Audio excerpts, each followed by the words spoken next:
So this is the Champaign-Urbana Community Fab Lab.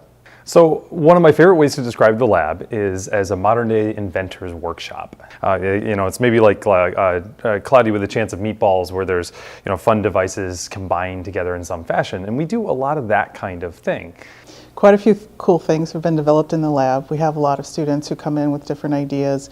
One really interesting project to me was a former student came in and worked with some other students to develop a cover for a prosthetic leg. She had a prosthetic leg and wanted it to look nicer, so she developed a cover for it, and that involved developing forms for it so that it would fit right, and then different designs for the look of it, for the aesthetics of it. And I had a student create a medical information management platform. That's a good example of not everything in the lab is this product where somebody's made something physical. A lot of the time it's a design-based product, and we're helping with software or people understanding the sort of code and the helping them with mock-ups and that kind of stuff.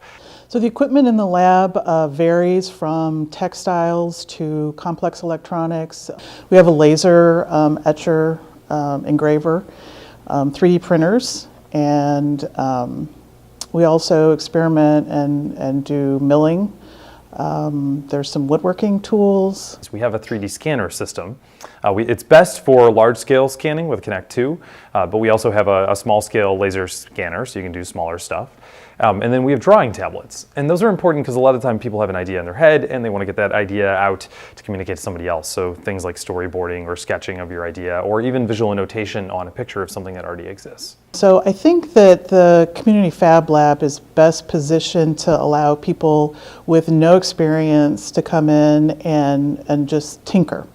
So they might have an idea or they might have an issue that they would like to solve, and they can come in and talk to other people because it's a community resource and lots of different community of all different varieties, people with different backgrounds, different experience, different skills and knowledge. So it's a great place to do interdisciplinary problem solving.